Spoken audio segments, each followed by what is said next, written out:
Welcome back to my YouTube channel. Today I'm filming the 2021 Kia K5. This vehicle competes against the Honda Accord, the Toyota Camry, and the Hyundai Sonata. And yes, I already filmed the Kia K5. You guys can just check out the description box down below. But let's take a look at the exterior and see what powers this Kia K5, aka Optima.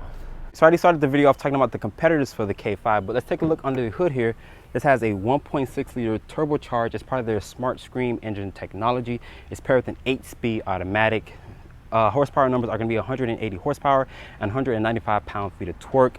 The fuel economy numbers are going to be rated at 27 in the city, 37 on the highway, and 31 combined. So it does give very good fuel economy numbers. With this engine, it's not going to be the fastest. The Honda Accord, it makes 191 horsepower evenly in torque, and the Toyota Camry makes 208. So I feel like this engine is a little underpowered. I feel like you should have boosted up, but that's why Kia is introducing the actual GT, which makes 290 horsepower and 311 pound-feet of torque. So that would technically be the fastest option to get if you were looking to have a little bit more performance, just in case 180 horsepower is not good enough for you. And that's going to be paired with an 8-speed dual clutch with transmission. So I can't wait to drive that one. Like I mentioned in the previous video that I did about a month ago, I'm looking forward to driving that powertrain. But Kia says that powertrain should be that vehicle should be making its way to the dealer showrooms in late November. But closing the hood here of the K5, you guys know what I mentioned, like what I said in the previous video before, is I think the exterior design looks really, really good. I like the pattern here in the front grille. Kia calls it their tiger nose grille. The headlights here are going to be a full LED with an LED turn signal and LED daytime running light. And unfortunately, my tester is missing fog lights here, but there's this opening here to put a curtain over the actual brakes or to cool the brakes off. And this little black piece here is part of the radar sensoring, which has forward collision warning with cyclist detection. That's part of an EX premium package, which is around $3,400. Honestly, I would spec that in just in case there's a cyclist or anything like that. So this car would basically stop for you if it detects anything or object in front of you. But overall, I want you guys to comment down below if you guys like the exterior styling of the Kia K5. But let's look at the side profile of the K5. So looking at the side profile of the Kia K5, starting with these tires and wheels, these are a 235/45 width tire. They're wrapped in this 18-inch rim design. I like the 5-spoke finish with the alloy and silver finish here. 4 disc brakes for R4 wheels. In the previous video, I asked you guys, what does the Kia K5 look like on the side profile? Some of you guys said an Audi, a Cadillac, a BMW. Honestly, that is kind of true because I see all those competitors or rivals that the K5 does look like on the side profile. My tester does have an LED sight marker here on the mirror caps, and standard on the EX trim is a panoramic sunroof. So some of the other competitors don't give you a panoramic sunroof as standard. The wheelbase for the K5 is 112 inches. That's an increase from the previous generation Optima, which was increased by 1.8 inches compared on this new N3 platform, with an overall length of 193.7. That's an increase above 2.4 inches. So the K5 or Optima has gotten bigger by an additional 2 inches. We're looking at this D-pillar here. There's this Kia-like, there's this Stinger-like look here back here at the D-pillar. But let's look at the rear of the Kia K5. At the rear of the vehicle here, looking at these taillights, I actually like the taillight design. They're going to be an LED combination, LED brake light, an incandescent turn signal with an LED reverse light, your K5 badge here, and your EX badge to signify what trim level you have, your Kia emblem. And looking down here, there is this fake exhaust trim. There's only a single exhaust. I like the rear diffuser back here, LED lights for your tag, and rear parking sensor. Reflector integrated into the actual bumper here. But open up the cargo, just like on the Sonata, there's this like trunk release button there. Kia says you get around 16.5 cubic feet of space back here. Lifting up the low floor, there's an actual spare tire instead of a fix-a-flat kit. I'm sitting inside the 2021 Kia K5, looking at the interior here and closing the door. Door sounds nice and solid. It rides on the N3 platform that underpins the Sonata. Looking here, there's the soft touch ejection molded in plastic. This aluminum door handle here, 2-person memory seat, that nice wood trim. I think this is actually real wood, honestly. Your dimmer switches, your lane keep assist, stability control, your trunk release. It is press up, press down for the driver and passenger. Your lock controls, mirror controls. I don't really care for the black piano plastic because, as you guys can see, there's a lot of smudges here from me touching. This portion here is nice and padded, nice grab handle here, some stitching here on the door panel, which feels really, really nice.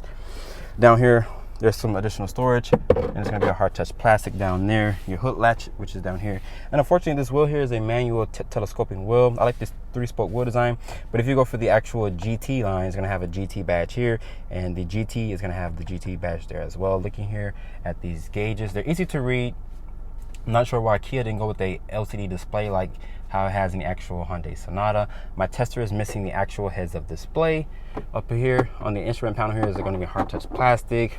On the upper part of the dashboard, it's going to be a soft touch. And my tester has the EX premium package, which is around $3,400.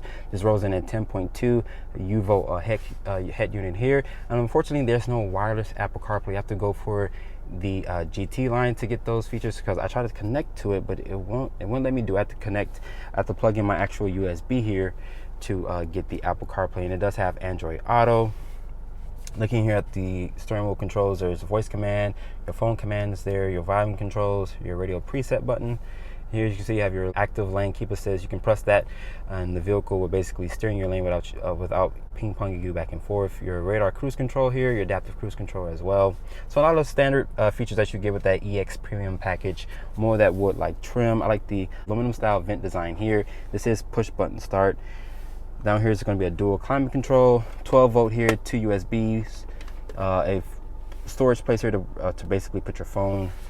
Putting the K5 into reverse here, you have trajectory with distance marker, rear parking sensors, and I'm surprised to see that my Tesla doesn't actually have the 360 camera. You just have this radar to basically let you know when you're too close to an actual object. Pulling it down here and kicking over to the actual left here, you have 8-speed automatic to cycle through these gears. Putting it back into park, electronic parking brake, auto hold.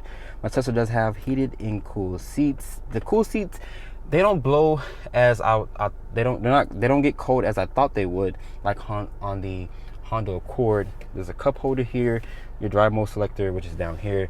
It shows you smart, normal, sport, and custom. I'm surprised it doesn't pop up here in the actual head unit like they used to do in the other Kia products. A heated steering wheel button, a wireless charging pad. I'm gonna show you guys the key. This is the same key that you get in the actual Kia Stinger. Remote start, which is here, your lock, unlock, trunk release, and your panic button. I actually like this key. It honestly looks like a detonator, which is a nice cool design compared to the other keys that I've seen before. A wireless charging pad, which is here. You can just put your phone, you just push this down, and it stands your phone up and actually it charges it really fast, honestly. The center console here is nice and padded. A 12 volt, a decent amount of storage in there. These seats in here are really comfortable. They remind me of the Nissan Zero Gravity seats like I mentioned in my previous review. But honestly, the Nissan has one of the best seats in the segment. They're so plush and so comfortable. Looking here at the glove box, is damp, but it's not lined with felt. And above me, my Tesla has this panoramic sunroof, comes standard on the actual EX trim. And above me, there's some LED lighting in here. This is to tilt the shade and close it and whatnot. Your UVO buttons are here. The SOS is here. But overall, the interior of the Kia K5 EX is a really nice interior. There's going to be a lot that you like about this interior, but let's hop into the back seat of the Kia K5. So getting to the back seat of the Kia K5, closing the door. The materials back here are going to be hard touch plastic. There are 2 matte pockets here with rear air vents, more of that aluminum trim underneath the air vents here. 2 USB charging ports down there. The floor is not flat, but there's this hump. But Kia says you get around 37 to 38 inches of leg room, so it's very competitive compared to the Hyundai Sonata, the Toyota Camry. But the best in class when it comes to rear leg room is going to be the actual Honda Accord, which gets around 40.4 inches of leg room. Pulling this armrest down here, there are 2 cup holders and a nice portion to rest your elbows. But let's take the Kia out and see how it performs with that 1.6 liter turbo engine.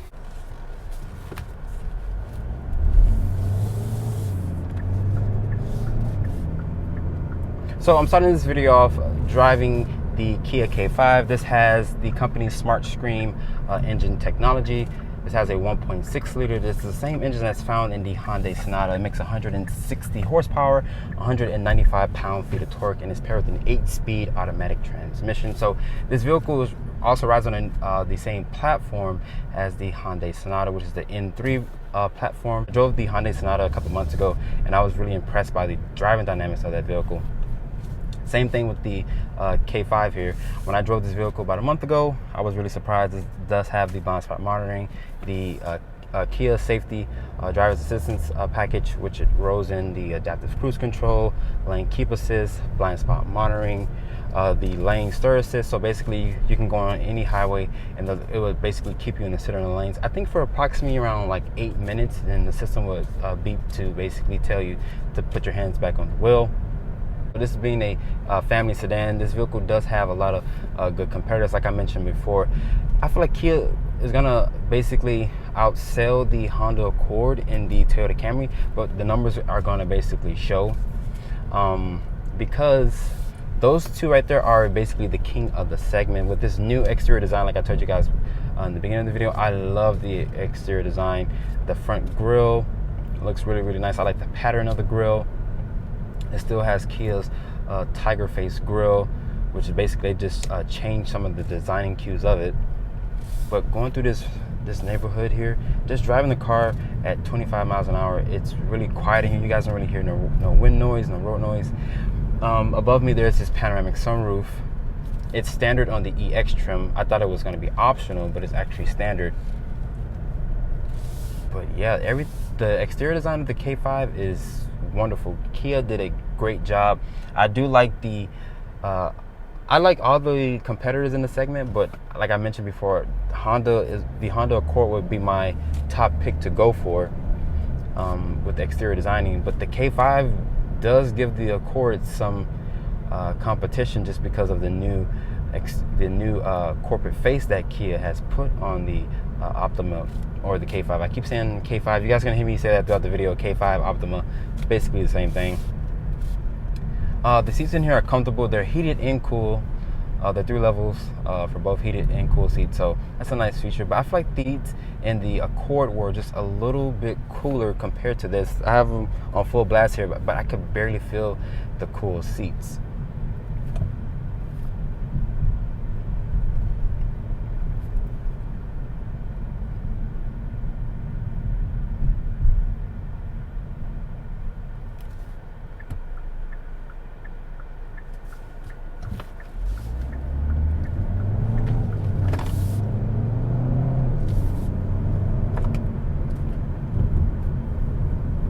The ride quality in here is really, really, really smooth. This is just in normal, but if I were to put it into sport mode here, slow down really quick.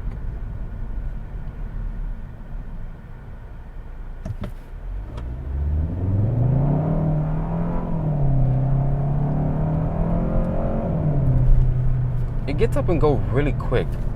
It's not a Camry TRD Pro. It's not the Honda Accord with the 2.0 in it, but Kia is going to have a GT version, which is going to have 290 horsepower and 311 pound-feet of torque. So I can't wait to drive that engine. But Kia says that's going to be released. That vehicle should make its way to the dealer showroom in November of this year. So I can't wait to drive that one. Can't wait to feel the 311 pound-feet of torque. Even though this has 195 pound-feet of torque, it's still a torquey car. It puts the power down just fine. And this one is front-wheel drive. You can get all-wheel drive on select models. But just driving this thing, I'm really impressed. I'm gonna put my foot down here. It took a second to downshift. And upshift's just fine, but I wish Kia would offer paddles. Like this thing, it needs paddles. Even though this is not the GT line, this is the EX version. But this car does have very good value.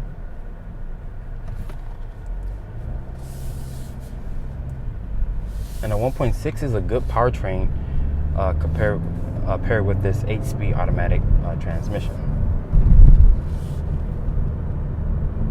But yeah, I love the way the K5 drives. This thing drives really, really smooth. Goes over the bumps just fine.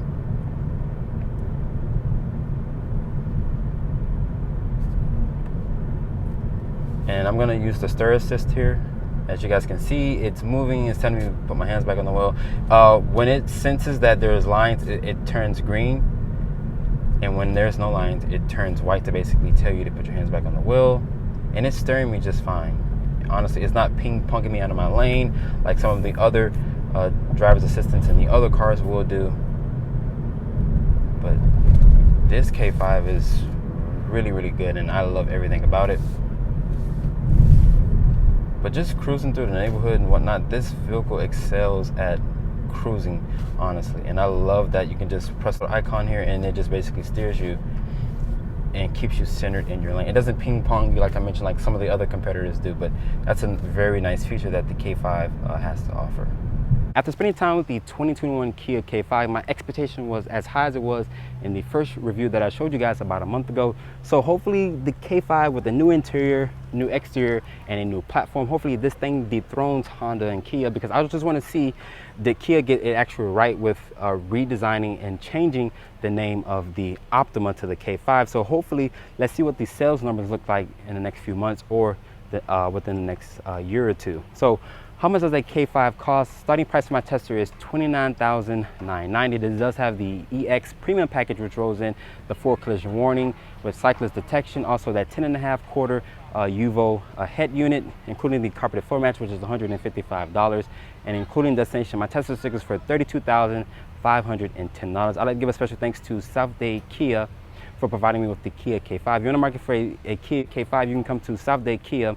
And this is my full review on the 2021 Kia K5. I hope you guys have enjoyed this review. If you guys want to support the Drive On Reviews YouTube channel, make sure you guys can check out the description box down below, and make sure you guys follow me on Instagram at Drive On Reviews. And please keep subscribing to my YouTube channel. I'll catch you all in the next video.